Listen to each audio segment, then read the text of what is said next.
Hello students, welcome to our current affairs session. In today's lecture, we will discuss some important current affairs of 1st of October 2024. तो आज हम 1 अक्टूबर 2024 के कुछ important current affairs discuss करेंगे जो exam point of view से काफी important current affairs हो सकते हैं। सो स्टार्ट करते हैं आज का session, the important current affairs of 1st of October. So आज की क्लास की अगर मैं बात करूं, जैसा आप देख पा रहे हैं, आज की क्लास में सबसे पहले हम स्टार्ट करेंगे कुछ इंपॉर्टेंट इंटरनेशनल न्यूज के साथ। तो अंतर्राष्ट्रीय लेवल पर जो भी समाचार बन रहे हैं, इंटरनेशनल लेवल पर जो भी न्यूज बन रही हैं जो एग्जाम पॉइंट ऑफ व्यू से इंपॉर्टेंट हो सकती हैं, इंटरनेशनल ऑर्गेनाइजेशन में कोई अपॉइंटमेंट हुआ है, इंटरनेशनल ऑर्गेनाइजेशन की कोई मीटिंग कंडक्ट कराई गई है, या फिर किसी कंट्री का प्रेसिडेंट या प्राइम मिनिस्टर अपॉइंट हुआ है, तो वो हम किस में कवर करेंगे? अंतर्राष्ट्रीय समाचार में कवर करेंगे। इंटरनेशनल के बाद सेकंड हम डिस्कस करेंगे कुछ महत्वपूर्ण राष्ट्रीय समाचार जो हम नेशनल न्यूज, जो सेंट्रल गवर्नमेंट, जो हमारी केंद्र सरकार है, जो केंद्रीय संगठन है, जो ऑर्गेनाइजेशंस हैं, कोई बॉडी है, चाहे स्टेचुअरी बॉडी है, चाहे कॉन्स्टिट्यूशनल बॉडी है, तो उनसे रिलेटेड जितनी भी न्यूज बनती हैं वो सब हम नेशनल न्यूज में कवर करेंगे। थर्ड हमारा टॉपिक होगा बैंकिंग एंड वित्त समाचार। बैंक और फाइनेंस से रिलेटेड जितनी भी न्यूज अभी रिसेंटली चल रही है, कोई बैंक अश्योरेंस पार्टनरशिप साइन की गई है, या किसी बैंक ने किसी दूसरे बैंक के साथ या किसी ऑर्गेनाइजेशन के साथ एमओयू साइन करके कोई स्कीम स्टार्ट की है, तो बैंकिंग और वित्त से रिलेटेड जितने भी समाचार होंगे वो हम थर्ड कैटेगरी में डिस्कस करेंगे। फोर्थ होगा हमारा साइंस एंड टेक्नोलॉजी, जिसमें इनोवेशन से रिलेटेड, कोई आर्मी से रिलेटेड कोई साइंस एंड टेक्नोलॉजी डेवलप हुई है, या इंटरनेशनल लेवल पर भी साइंस एंड टेक्नोलॉजी से कोई न्यूज बनती है, तो वो हम विज्ञान और प्रौद्योगिकी समाचार में कवर करेंगे। नेक्स्ट होगा हमारा महत्वपूर्ण दिन की खबरें, तो जिसमें हम इंपॉर्टेंट डेज कवर करेंगे। नेक्स्ट उसके बाद हम कुछ इंपॉर्टेंट बुक्स एंड ऑथर्स, तो रिसेंटली जो बुक्स एंड ऑथर्स अभी बेसिकली पुस्तक एवं लेखक समाचार हैं वो हम डिस्कस करेंगे। नेक्स्ट हम डिस्कस करेंगे रैंक एंड रिपोर्ट्स, तो रिसेंटली नेशनल या इंटरनेशनल ऑर्गेनाइजेशन ने कोई रैंक या रिपोर्ट जारी की है। नेक्स्ट ऑब्चुरी न्यूज, रिसेंट पर्सनैलिटीज जिनकी डेथ हुई है वो हम ऑब्चुरी शोक समाचार में कवर करेंगे। Recent awards and recognition, summits and conferences, शिखर सम्मेलन और सम्मेलन, और लास्ट में हम डिस्कस करेंगे सारांश की आज की क्लास की समरी क्या रही है, क्या क्या इंपॉर्टेंट हमने कवर किया। Clear? Okay. So the image used in our slide deck are for educational purpose only. We respect the intellectual property right of the original creator and owner of these images. If you are the owner of any of the image used in this deck and have any concern or issue, please contact us at sathi@iitk.ac.in and we shall remove the images. हमारे slide deck में उपयोग की गई छवियां केवल शैक्षणिक उद्देश्य के लिए हैं। हम इन छवियों के मूल रचनाकारों और मालिकों के बौद्धिक संपदा अधिकारों का सम्मान करते हैं। यदि आप इस डेक में उपयोग की गई किसी भी छवि के मालिक हैं और आपको कोई चिंता या समस्या है, तो कृपया sathi@iitk.ac.in पर हमसे संपर्क करें, हम छवियों को हटा देंगे। So let's start the session with international news.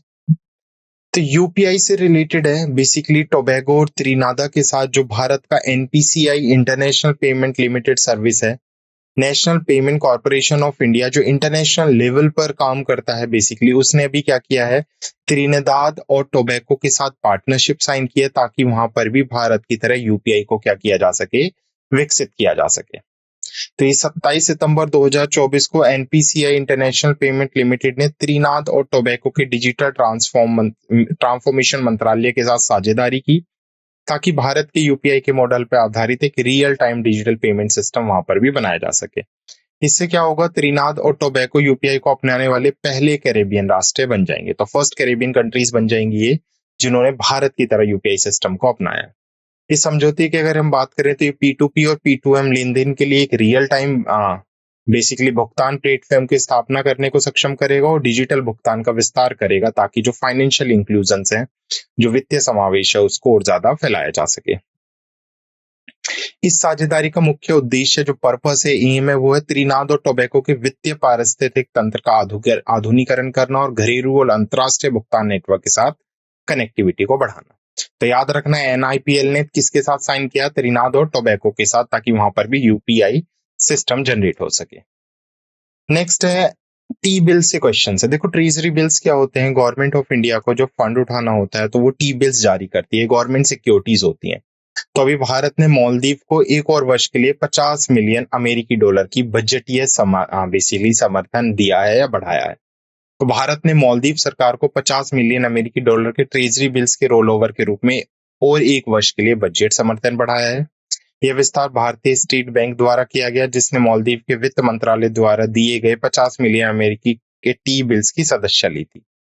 यह 2024 में भारत सरकार द्वारा दिया गया दूसरा रोल ओवर। मई 2024 में 50 मिलियन अमेरिकी डॉलर के टी बिल्स का पहला रोल ओवर ऑलरेडी दिया जा चुका है।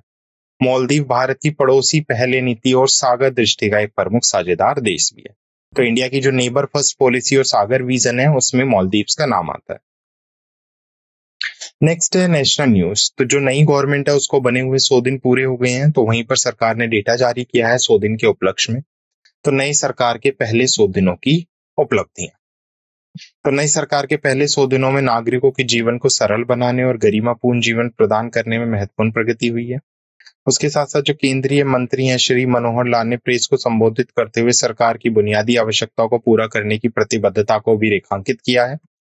मुख्य ध्यान क्षेत्रों में आवास और जल प्रबंधन शामिल है। सरकार का उद्देश्य यह सुनिश्चित करना है कि नागरिकों को आवश्यक सेवाएं और बेहतर जीवन स्तर तक पहुंच दी जा सके। तो 100 डेज क्या कर लिए हैं इनिशिएटिव बेसिकली सरकार ने जो नई गवर्नमेंट बनी है उन्होंने अचीव कर लिए हैं पहले 100 दिन। ओके, जो भारत में नेशनल हेल्थ अकाउंट बनाए गए थे, अभी उसी को लेकर जो हमारी union ministry of health and family welfare है, उसने 2021 और 21-22 के लिए डेटा जारी किया है। तो इंपॉर्टेंट है, अभी जो हेल्थ अकाउंट्स है, नेशनल हेल्थ अकाउंट राष्ट्रीय स्वास्थ्य खाते, उसका 2020-21 और 21-22 के लिए अनुमान जारी किए गए हैं। किसके द्वारा? केंद्रीय स्वास्थ्य और परिवार कल्याण मंत्री के द्वारा। तो कुल स्वास्थ्य व्यय में से जेब से खर्च होने वाला व्यय which is out of pocket expenditure OOP 64.2% रहा, जो 2013-14 में था उससे घटकर अब कितना हो गया 21-22 में 39.4% हो गया। तो पहले जो जेब से खर्च होता था हेल्थ के ऊपर वो 64.2% हुआ करता था। अगर 13-14 का डेटा देखें और 21-22 का देखें तो वो घटकर कितना हो गया है 39.4%। उसके साथ साथ बात करें सकल घरेलू उत्पाद यानी GDP में सरकारी स्वास्थ्य व्यय का हिस्सा 1.13% से बढ़कर 1.84% हो गया 21 और 22 के लिए। सामान्य सरकारी व्यय के संदर्भ में GHE जो है वो 3.94% में से बढ़कर 6.12% हो गया। तो जो जनरल गवर्नमेंट एक्सपेंडिचर है GHE की टर्म्स में वो इंक्रीज हुआ है। उसके साथ साथ अगर GDP की बात करें तो GDP के कॉन्सेप्ट से हेल्थ एक्सपेंडिचर देखे तो बेसिकली इंक्रीज हुआ है। लेकिन अगर आउट ऑफ पॉकेट एक्सपेंडिचर देखे तो वो 13-14 से अगर हम सब चीज कंपैरिजन करें तो वो क्या हुआ है, डिक्रीज हुआ है 64.2 से 39.4%। क्लियर? तो नेशनल न्यूज देखी। नेक्स्ट है हमारी बैंकिंग एंड फाइनेंशियल न्यूज। तो PNB ने, पंजाब नेशनल बैंक ने अंतरराष्ट्रीय यात्रियों के लिए multi currency world travel card पेश किया है। तो पंजाब नेशनल बैंक ने PNB multi currency world travel card launch किया, जो 6 प्रमुख विदेशी मुद्राओं का समर्थन करने वाला एक प्रीपेड विदेशी मुद्रा कार्ड है। कार्ड का उपयोग भारत, नेपाल और भूटान को छोड़कर विश्व भर में किया जा सकता है और यह वास्तविक समय में लेन देन अलर्ट प्रदान करता है। यह 3D सिक्योर और चिप एंड पिन तकनीक से सुसज्जित है और लोडिंग के समय विनिमय दरों को लॉक करने का भी विकल्प प्रदान करता है। कार्ड में चोरी का दुरुपयोग के लिए 3.5 लाख रुपए तक का बीमा कवरेज शामिल है और इसे ATM, POS टर्मिनल और ऑनलाइन लेन देन के लिए विश्व भर में स्वीकार किया जा सकता है। तो multi currency world travel card किसके थ्रू लॉन्च किया गया है? पंजाब नेशनल बैंक के थ्रू। और कितनी मुद्राओं में होगा ये? 6 विदेशी मुद्राओं को समर्थन करेगा बेसिकली। तो ये जो इंटरनेशनल ट्रेवलर्स होते हैं उनको कहीं ना कहीं सहूलियत प्रदान करेगा ये multi currency world travel card.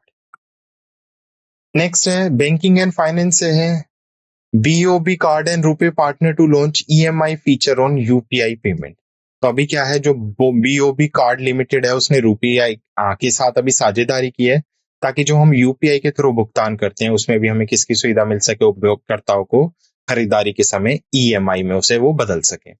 तो भुगतान ऑनलाइन और ऑफलाइन व्यापारियों पर UPI के माध्यम से किया जा सकता है और चेकआउट पर लेन देन को EMI में बदलने का भी विकल्प है। ग्राहक किसी भी UPI ऐप पर अपने लिंक्ड रुपे क्रेडिट कार्ड के माध्यम से सीधे EMI के लिए आवेदन कर सकते हैं, सहमति के लिए अपने UPI पिन का उपयोग करके। तो यह सुविधा त्योहारी सीजन को लक्षित करती है और विशेष रूप से Tier 2 और Tier 3 शहरों में डिजिटल क्रेडिट कार्ड अपनाने को बढ़ावा देने का भी उद्देश्य रखती है। क्लियर। तो बैंक ऑफ बड़ौदा कार्ड और रुपए ने समझौता किया है ताकि यूपीआई पे भी क्या लाया जा सके, अब ईएमआई लाया जा सके। नेक्स्ट है बैंकिंग एंड फाइनेंस से है, तो एयू स्मॉल फाइनेंशियल बैंक ने जीवन बीमा समाधान की पेशकश के लिए कोटक लाइफ के साथ साझेदारी की है। तो बेसिकली कोटक लाइफ इंश्योरेंस और एक एयू स्मॉल फाइनेंशियल बैंक, तो बैंक इंश्योरेंस पार्टनरशिप हुई है, मतलब अब AU small financial bank Kotak life insurance के साथ साझेदारी करके क्या करेगा, बेसिकली जो बीमा उत्पाद है अपने ग्राहकों को कोटक लाइफ के उत्पाद सेल करेगा। तो ये साझेदारी एयू स्मॉल फाइनेंशियल बैंक ग्राहकों को कोटक लाइफ के व्यापक जीवन बीमा उत्पादों जिनमें टर्म, सेवानिवृत्ति, बचत और निवेश योजनाएं शामिल हैं, उन तक पहुंच प्रदान करता है।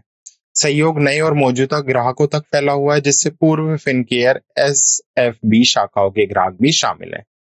तो जिसके जो बेसिकली एग्जिस्टिंग कस्टमर्स है स्मॉल फाइनेंशियल बैंक की, वो भी यहाँ पर शामिल होंगे। यह साझेदारी कोटक लाइफ के पोर्टफोलियो का लाभ उठाकर दक्षिण भारत में एयू स्मॉल फाइनेंशियल बैंक की उपस्थिति को भी मजबूत करना है। क्लियर। तो एयू ने पार्टनरशिप की है Kotak life offering life insurance के साथ। नेक्स्ट बैंकिंग एंड फाइनेंस से ही न्यूज है, सेबी ने कॉर्पोरेट ब्रांड की तरलता बढ़ाने के लिए म्यूचुअल फंड को क्रेडिट डिफॉल्ट स्वैप बेचने की अनुमति दी। तो पहले तो हमें क्रेडिट डिफॉल्ट स्वैप पता होना चाहिए, और सेकंड सेबी। यहाँ पे दो टर्म्स है जो इंपॉर्टेंट है, SEBI and credit CDS, this is credit default swap. तो security and exchange board of India, देखो सेबी क्या है, हमारा वो ऑर्गेनाइजेशन है जो हमारी शेयर मार्केट पे पूरी तरह से कंट्रोल रखती है। तो जैसे बैंकों पर कंट्रोल रख रहा है आरबीआई, जैसे रूरल बैंक्स पर कंट्रोल रख रही है आरबीआई की सब्सिडरी नाबार्ड, तो सेम ऐसी जैसे इंश्योरेंस इंडस्ट्री को इडई डील करती है, तो सेम ऐसी जो हमारी शेयर मार्केट है उसको कंट्रोल कौन करती है, सेबी कंट्रोल करती है। तो अब यहाँ पर एक फीचर आता है credit default swap. Credit default swap क्या होता है, मैं बोल सकता हूँ जो कॉर्पोरेट बॉन्ड्स होते हैं उनके ऊपर जो इंश्योरेंस की फैसिलिटीज होती है उसी को हम क्या बोलते हैं, क्रेडिट डिफॉल्ट स्वैप। क्लियर। तो सेबी ने अलाउ कर दिया है जो एमएफएस हैं कि वो भी अब क्या करेंगे, क्रेडिट डिफॉल्ट स्वैप बेसिकली को सेल करेंगे ताकि कॉर्पोरेट बॉन्ड्स की लिक्विडिटी को और ज्यादा बूस्ट किया जा सके। तो सिंपल टर्म में अगर मैं बात करूं तो क्रेडिट डिफॉल्ट स्वैप को आप ऐसे समझ सकते हैं, आपने कोई कॉर्पोरेट बॉन्ड परचेज किए, ले सपोज करो कॉर्पोरेट बॉन्ड्स मतलब कोई भी प्राइवेट बॉन्ड परचेज किए, और आपको लगता है कि आगे चल के ये कंपनी डूब सकती है, कोई भी रिस्क है, तो आप क्या कर सकते हैं, किसी भी बेसिकली जो सीडीएस सेलर्स होते हैं उनसे आप उन कॉर्पोरेट बॉन्ड्स के अगेंस्ट इंश्योरेंस करा सकते हैं कि फ्यूचर में अगर आप का वो कंपनी डिफॉल्ट होती है तो आप जो सीडीएस सेलर्स हैं वो आपको उसके बिहाफ पे पैसा प्रोवाइड करेंगे। क्लियर। तो 20 सितंबर 2024 को सेबी ने कॉर्पोरेट बॉन्ड बाजार में तरलता बढ़ाने के लिए म्यूचुअल फंड्स को क्रेडिट डिफॉल्ट स्वैप बेचने की अनुमति दी। एमएफ योजनाओं को केवल नगद सरकारी प्रतिभूतियों या ट्रेजरी बिल द्वारा समर्थित सिंथेटिक ऋण प्रतिभूतियों में निवेश के दायरे में सीडीएस बेचने की अनुमति है। किसी योजना के लिए कुल जोखिम जिसमें सीडीएस की खरीद और बिक्री दोनों शामिल है, योजना की संपत्ति का 10% से अधिक नहीं होना चाहिए। सेबी ने म्यूचुअल फंड्स को उनके सीडीएस लेन देन का विवरण, जिसमें सीडीएस विक्रेताओं की रेटिंग और प्रायोजिक समूह कंपनियों के साथ सौदे शामिल हैं, इसका खुलासा करने का निर्देश दिया है। क्लियर। नेक्स्ट है एक्सोस्टोमा सेंटियोनिया, तो नागालैंड से खोजी गई है एक नई कैटफिश प्रजाति। तो नागालैंड में भी क्या की गई है, एक न्यू कैटफिश प्रजाति खोजी गई है जिसका नाम क्या रखा है, एक्सोटोमा सेंटियोनिया। तो वैज्ञानिकों ने नागालैंड में बराक नदी की एक सहायक नदी है जिसे दजुले के नदी में बेसिकली क्या है, एक ग्लिफ्टोस्ट्रीन कैटफिश की एक नई प्रजाति खोजी गई है जिसे एक्सोटोमा का या नाम दिया गया है। नई प्रजाति की खोज भारतीय प्राणी सर्वेक्षण मतलब जो जूलॉजिकल सर्वे ऑफ इंडिया है उसके डॉक्टर लिमांत मीजेन और बुगडोंग द्वारा की गई है। एक्सोस्टोमा की लंबाई लगभग 75.8 मिलीमीटर और इसमें अद्वितीय विशेषताएं जैसे कि एक वसा पंख जो ऊपरी पुच्छीय पंख किरणों से जुड़ा होता है और पृष्ठीय पंख रीढ़ पर ट्यूबरकल्स होते हैं। तो ये मेजरली आपको ये प्रजाति याद रखनी कि ये क्या है और कहां पर डिस्कवर की गई है। यह बराक जल निकासी से वर्णित एक्सोस्टोमा की चौथी प्रजाति और दजुलेकी नदी से पहली प्रजाति ये पाई गई है। ठीक है। तो एक्सोस्टोमा सेंटियोनिया ये क्या है, एक तरह की कैटफिश है जो अभी रिसेंटली नागालैंड में डिस्कवर की गई है। नेक्स्ट है इंपॉर्टेंट डे न्यूज। तो अगर मैं इंपॉर्टेंट डे न्यूज की बात करूं तो अंतरराष्ट्रीय वृद्धजन दिवस 2024, गरिमा के साथ वृद्ध अवस्था। तो संयुक्त राष्ट्र बेसिकली अंतरराष्ट्रीय वृद्धजन दिवस की 34वीं वर्षगांठ 1 अक्टूबर 2024 को मना रहा है। तो 1 अक्टूबर 2024 को, क्लियर, तो इस वर्ष की अगर मैं थीम की बात करूंगा तो एजिंग विद डिग्निटी है, गरिमा के साथ वृद्धावस्था। विश्व भर में वृद्धि व्यक्तियों के लिए देखभाल और समर्थन प्रणाली को मजबूत करने का महत्व। यह दिन जनसंख्या, वृद्धावस्था और इसके समाजों पर गहरे प्रभाव के महत्वपूर्ण मुद्दे को केंद्रित करता है। इन जनसांख्यिकीय परिवर्तन से उत्पन्न चुनौतियां और अवसरों को संबोधित करने की तत्काल आवश्यकता को रेखांकित करता है। Next is international coffee day, अंतर्राष्ट्रीय कॉफी दिवस 2024। तो वैश्विक कॉफी संस्कृति का उत्सव। तो 1 अक्टूबर को क्या मनाया गया है? अंतर्राष्ट्रीय कॉफी दिवस मनाया गया है। यह दुनिया भर के कॉफी प्रेमियों के लिए अपने प्रिय कैफीन युक्त पेय का सम्मान करने के लिए एक वैश्विक उत्सव के रूप में कार्य करता है। इस बार की अगर हम थीम की बात करें तो कॉफी आपका दैनिक अनुष्ठान, हमारी साझा यात्रा है। यह दिन स्थायी और नैतिक कॉफी प्रथाओं के महत्व पर जोर देता है और कॉफी किसानों का समर्थन करने की आवश्यकता को भी उजागर करता है। तो अंतर्राष्ट्रीय कॉफी दिवस। नेक्स्ट इंपॉर्टेंट डे में है विश्व शाकाहारी दिवस। तो 1 अक्टूबर को हम क्या बनाते हैं? वर्ल्ड वेजिटेरियन डे बनाते हैं। तो मीट फ्री लाइफ स्टाइल, जिसमें पशुओं के अधिकार को, पर्यावरण स्थिति और मानव स्वास्थ्य की वकालत करते हुए इस दिन को मनाया जाता है। इस दिन का मुख्य उद्देश्य है यह उत्सव पौधों पर आधारित आहार के अनेक लाभों पर विचार करने और उन्हें बढ़ावा देने के लिए एक महत्वपूर्ण क्षण के रूप में भी कार्य करता है। नेक्स्ट इंपॉर्टेंट डेज में अगर बात करूं तो विश्व पर्यटन दिवस, जो कब सेलिब्रेट किया गया? 27 सितंबर को सेलिब्रेट किया गया। तो यूनाइटेड नेशन के थ्रू वर्ल्ड टूरिज्म डे हर साल बेसिकली 27 सितंबर को सेलिब्रेट किया जाता है ताकि पर्यटन के महत्व के बारे में जागरूकता और ज्यादा बढ़ाई जा सके। 2024 की अगर मैं थीम की बात करूं तो 2024 की थीम रही है पर्यटन और शांति। वार्षिक आयोजन संयुक्त राष्ट्र विश्व पर्यटन संगठन द्वारा आयोजित किया जाता है, जिसमें 2024 के लिए मेजबान देश जॉर्जिया है। पहला WTD 27 सितंबर 1980 को बनाया गया था। तो सबसे पहले 1980 में बनाया गया था, 27 सितंबर को मनाया जाता है। और 2024 की अगर हम बात करें तो मेजबान देश कौन सा है? जॉर्जिया है। नेक्स्ट इंपॉर्टेंट डेज में परमाणु हथियारों के उन्मूलन के लिए अंतर्राष्ट्रीय दिवस 2024। तो 26 सितंबर को हम सेलिब्रेट करते हैं संयुक्त राष्ट्र द्वारा बेसिकली परमाणु हथियारों के पूर्ण उन्मूलन का अंतर्राष्ट्रीय दिवस। इस दिन का उद्देश्य जनता को परमाणु हथियारों को समाप्त करने के बेसिक लाभों के बारे में शिक्षित करना और ऐसे हथियारों से उत्पन्न खतरे के बारे में जागरूकता बढ़ाना है। पहली बार इसे 26 सितंबर 2014 को बनाया गया था और इस दिन को स्थापित करने का प्रस्ताव 26 सितंबर 2013 को यूनाइटेड नेशन जनरल असेंबली द्वारा अपनाया गया था। क्लियर? नेक्स्ट है बुक्स एंड ऑथर्स। तो बुक्स और ऑथर से न्यूज है। हिमाचल प्रदेश के चीफ मिनिस्टर है सुखविंदर सिंह सुक्खू। अभी उन्होंने बेसिकली 2 बुकों का अनावरण किया है, जालंधर पीठ का रहस्य और मुश्तरा खाता। और दोनों बुकों को किसने लिखा है? अजय प्रसार ने लिखा है। एक तो राइटर आपको पता होना चाहिए, राइटर कौन है इन दोनों किताबों के? अजय प्रसार है। और इसका विमोचन किसने किया है? हिमाचल प्रदेश के चीफ मिनिस्टर सुखविंदर सिंह सुक्खू ने। तो 2024 को सितंबर में हिमाचल प्रदेश के मुख्यमंत्री सुखविंदर सिंह सुक्खू ने अजय पराशर द्वारा लिखित 2 पुस्तकों का विमोचन किया। जालंधर पीठ का रहस्य HP के विभिन्न पीठों के ऐतिहासिक और धार्मिक महत्व में गहन अंतर्दृष्टि प्रदान करता है। वहीं अगर मुश्तरा खाता की बात करें तो ये 16 लघु कथाओं का एक संकलन है जो रोजमर्रा की जिंदगी के विभिन्न पहलुओं को दर्शाता है। पुस्तकें क्रमशः बोधि प्रकाशन और सूचना एवं जनसंपर्क उत्तर प्रदेश परिषद द्वारा प्रकाशित की गई हैं। क्लियर? तो इनका जो पब्लिशर्स हैं वो कौन कौन से? बोधि प्रकाशन और public relation north east council. Next rank and reports. तो अभी बेसिकली एशिया पावर इंडेक्स 2024 जारी किया गया है, जहां पर भारत को पावर इंडेक्स 2024 में कौन सी रैंक मिली है? 3रे स्थान पर है। और वहीं अमेरिका की बात करें तो पहले स्थान पर है। तो लोवी संस्थान द्वारा इसे बेसिकली क्या किया गया? रिलीज किया गया है एशिया पावर इंडेक्स 2024। इसके अनुसार भारत ने 100 में से 39.1 अंक के साथ जापान को पीछे छोड़ते हुए कौन सा स्थान बनाया? 3रा स्थान बनाया। पहले पर अमेरिका है और दूसरे पर चीन है। जबकि भारत कौन से स्थान पर है?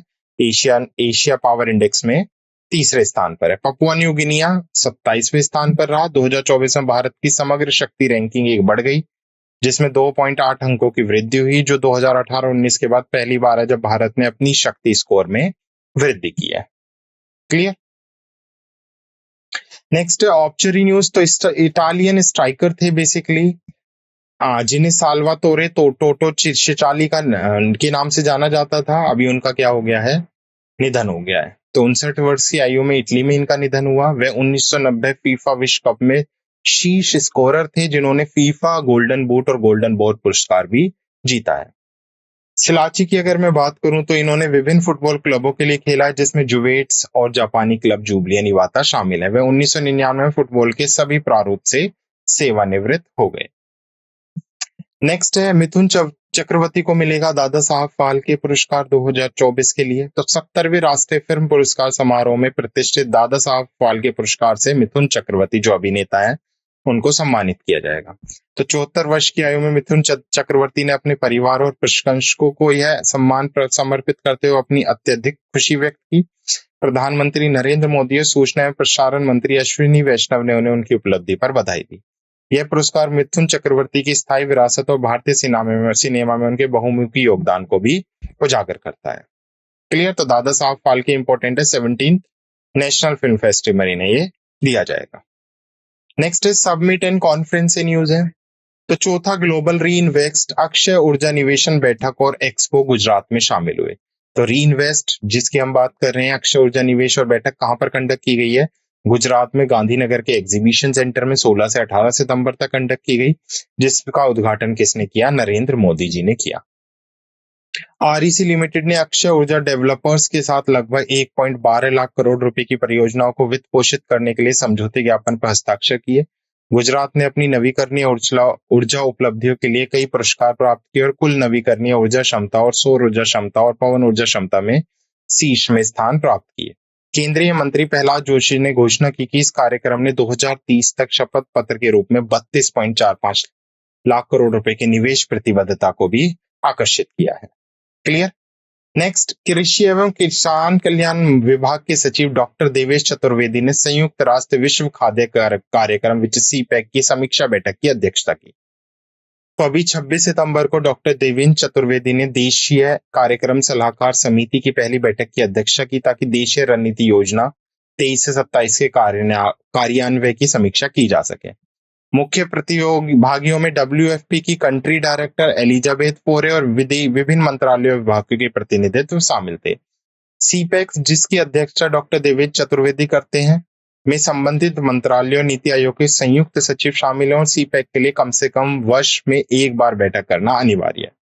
उसके साथ साथ कृषि और किसान कल्याण विभाग और संयुक्त राष्ट्र विश्व खाद्य कार्यक्रम के बीच खाद्य सुरक्षा और पोषण में राष्ट्रीय प्राथमिकताओं को संबोधित करने के लिए क्षमता निर्माण और तकनीकी सहायता के माध्यम से एक समझौते ज्ञापन पर भी हस्ताक्षर किए गए। क्लियर। तो ये थे कुछ हमारे इंपॉर्टेंट करंट अफेयर्स 1 अक्टूबर 2024 के। Now let's quick revise the session through summary. तो सबसे पहले हमने अंतरराष्ट्रीय समाचार देखा, जिसमें हमने देखा कि NIPL ने त्रिनाद और टोबैगो के साथ पार्टनरशिप की है, ताकि UPI को भी इंटरनेशनल लेवल पे इन कंट्रीज में पहुंचाया जा सके। उसके साथ साथ इंडिया ने एक्सटेंड किया 50 million budgetary support to Maldives for another year through treasury bills. राष्ट्रीय समाचार में हमने नई सरकार के 100 दिन की उपलब्धियां देखी। उसके साथ साथ हमने देखा कि हेल्थ अकाउंट का एस्टिमेशन किया गया है 21-22 और 22-20-21 के लिए, तो जिससे रिलेटेड हमने इंपॉर्टेंट फैक्ट्स देखे। बैंकिंग और वित्त समाचार की अगर मैं बात करूं तो multi currency world travel card Punjab national bank ने लॉन्च किया है। उसके साथ साथ UPI पर EMI की सुविधा लाने के लिए बैंक ऑफ बड़ौदा कार्ड और रुपए ने समझौता किया है। अब AU स्मॉल फाइनेंशियल बैंक जीवन बीमा समाधान प्रदान करने के लिए किसके साथ साझेदारी करेगा, कोटक लाइफ इंश्योरेंस के साथ। उसके साथ साथ हमने देखा सेबी ने कॉर्पोरेट बॉन्ड की तरक्ता बढ़ाने के लिए क्रेडिट डिफॉल्ट स्वैप MFs को जो है बेसिकली CDS बेचने की अनुमति दी है। साइंस एंड टेक्नोलॉजी में हमने नागालैंड से नई कैटफिश प्रजाति की खोज हुई, ये इंपॉर्टेंट न्यूज पड़ी थी। उसके बाद हमने देखा था इंपॉर्टेंट डेज में अंतर्राष्ट्रीय वृद्धजन दिवस, अंतर्राष्ट्रीय अहिंसा दिवस, कॉफी दिवस, शाकाहारी दिवस, विश्व पर्यटन दिवस और परमाणु हथियार के उन्मूलन के लिए अंतर्राष्ट्रीय दिवस जो 26 सितंबर को सेलिब्रेट किया गया। बुक्स में हमने देखा था हिमाचल प्रदेश के CM ने 2 बुक्स जालंधर पीठ का रहस्य और मुस्तरक खाता का विमोचन किया और दोनों को अजय प्रसाद ने लिखा है। रैंक एंड रिपोर्ट्स में एशिया पावर इंडेक्स में भारत तीसरे स्थान पर रहा, अमेरिका और चीन के बाद। शोक समाचार में हमने बेसिकली सिलाची को देखा था कि जो इटली के फुटबॉलर थे जिनकी अभी डेथ हो गई।